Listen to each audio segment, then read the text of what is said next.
বাংলাদেশে চাকরির বাজার খুব মন্দা, ঠিক কিনা?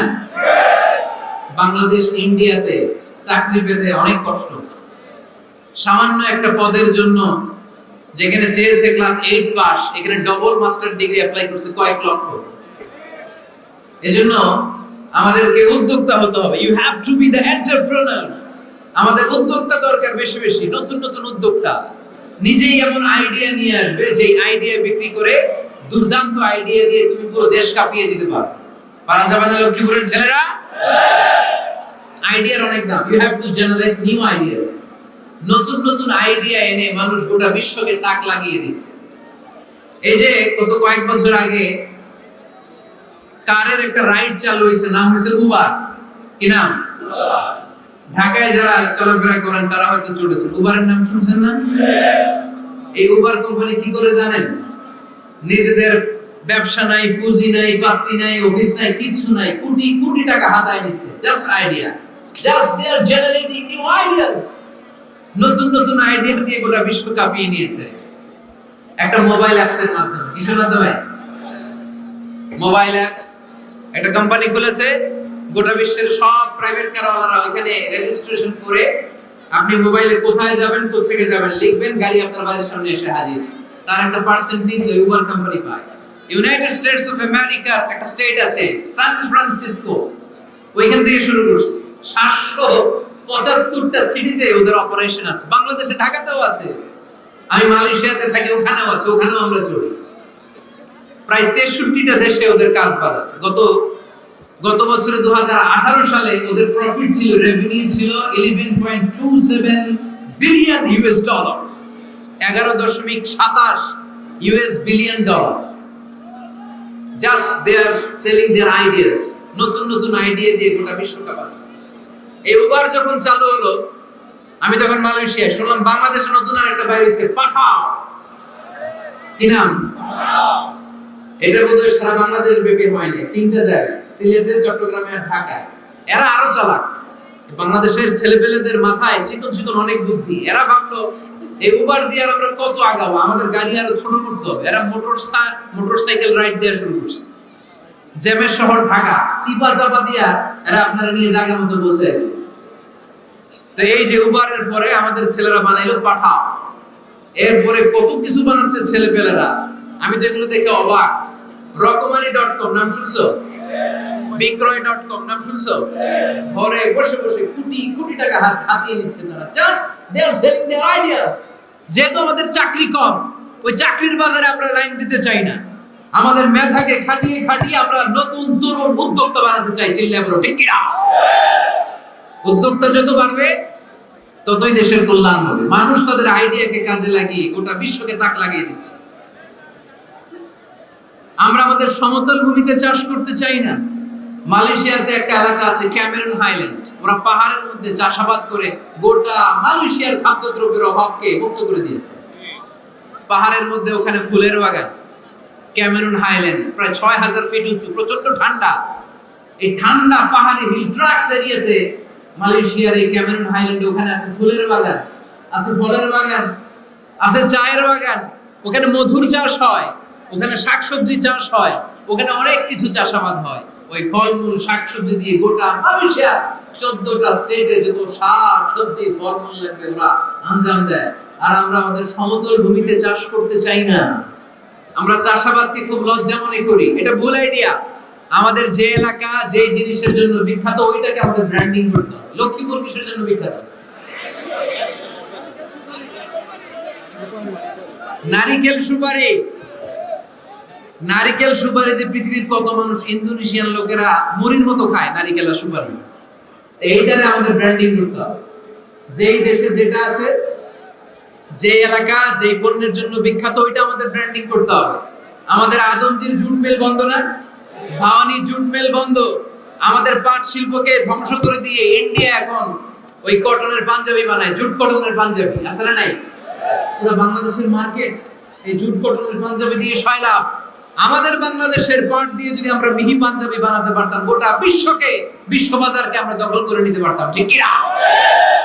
এজন্য আমাদেরকে নতুন নতুন আইডিয়া জেনারেট করতে হবে।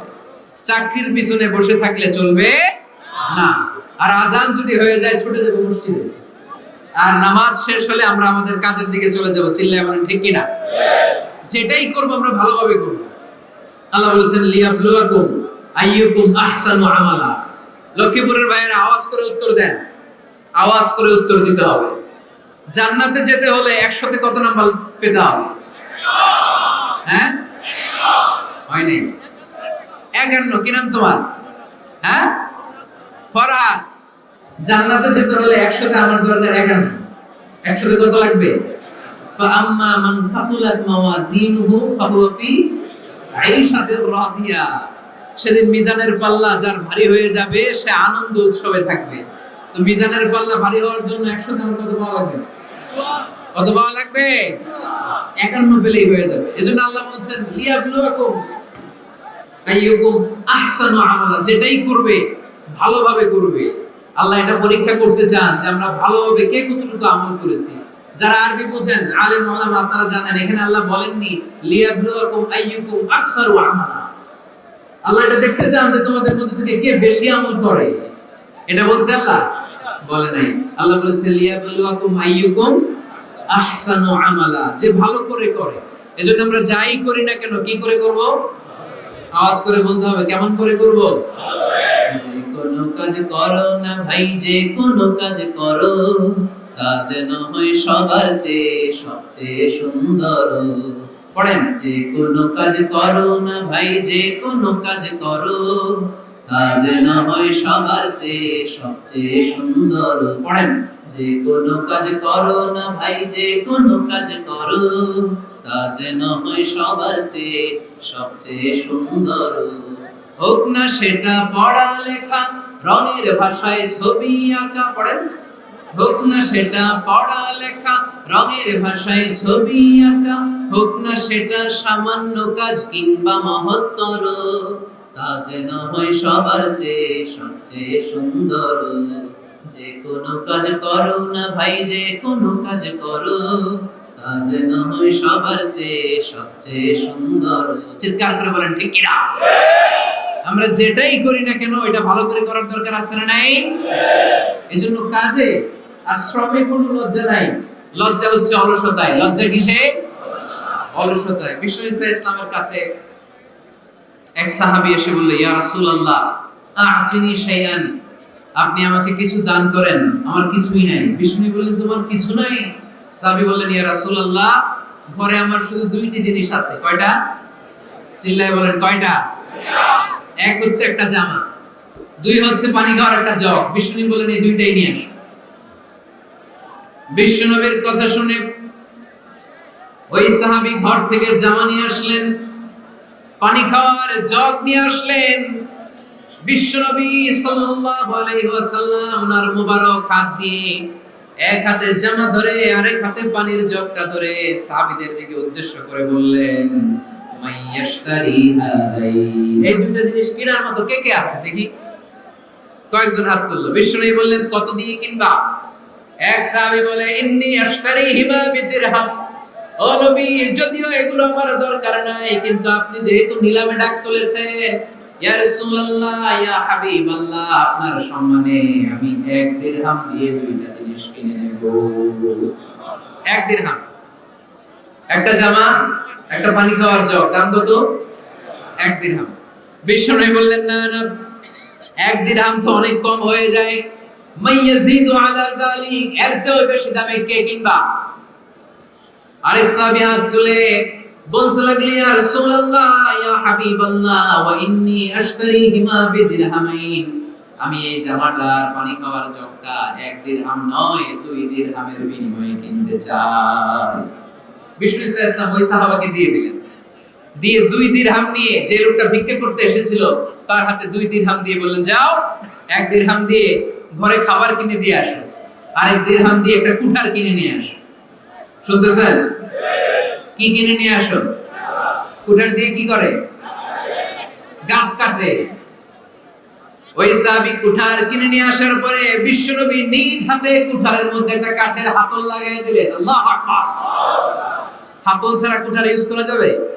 বিশ্বনবী নিজ হাতে ওই কুঠারের ভেতরে একটা হাতল লাগাই দিলেন আর বললেন, লা উরিদু আন আরাকা 15 আইয়াম।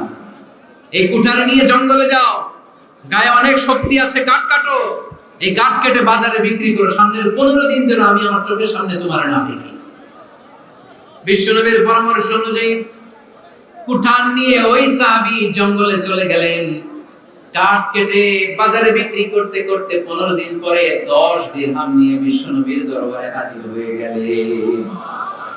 10 দিরহাম নিয়ে বিশ্বনবীর কাছে হাজির হয়ে গেলেন। সাহাবী এসে বলল, ইয়া রাসূলুল্লাহ, এখন আর আমার ভিক্ষা করা লাগে না, আমার গায়ে অনেক শক্তি আল্লাহ দিয়েছে, আই এম ভেরি এনার্জেটিক। আপনার দেয়া বরকতের কুঠার দিয়ে আমি কাঠ কেটে কেটে স্বাবলম্বী হতে শুরু করেছি। সুবহানাল্লাহ পড়েন। আমি এখন 10 দিরহামের মালিক। বিশ্বনবী বললেন, লা আইয়াহতাতিবা আহাদুকুম হুজবাতান আলা যাহরিহি খায়রুম মিন আইয়াসআলা শাইআন ফায়ু'তিয়াহু আও ইয়ামনা'হু। যাদের গায়ে শক্তি আছে তারা ভিক্ষা না করে কাঠ কেটে পিঠে সেই বোঝা নিয়ে বাজারে বিক্রি করা অনেক ভালো। কারণ কারো কাছে যদি তুমি হাত পাতো, সে দিতেও পারে, নাও দিতে পারে। আর কষ্ট করলে কষ্ট কোনোদিন বৃথা যায় না। চিল্লায় বলেন ঠিক কি না? বিষ্ণু ঈসা ইসলামের অনুপ্রেরণায় এই সাহাবা অল্প কিছুদিনের ব্যবধানে স্বাবলম্বী হয়ে গেলেন। What is the moral of the story? বিশ্বনবীর এই প্রফেটিক স্টোরি থেকে আমাদের কি শিক্ষা? লেসন নাম্বার 1, বিশ্বনবী চাইলেই ওই 2 দিরহাম দিয়ে বলতে পারতো, যাও খাবার দাবার কিনে ফ্যামিলিতে দিয়ে আসো। সে ওই 2 দিরহাম নিয়ে খাবার দাবার কিনে ফ্যামিলিকে খাইয়ে রাত্রে আবার ভিক্ষায় নামতো। কথা কন, রাত্রে কি করতো? ভিক্ষায় নামতো। বিষ্ণু ঈসা ইসলাম তাকে কাজ করে খাওয়ার জন্য উৎসাহ দিলেন। পাশাপাশি বিষ্ণু ঈসা ইসলাম পার্মানেন্ট সলিউশন দিলেন। এজন্য পার্মানেন্ট সলিউশনের ব্যবস্থা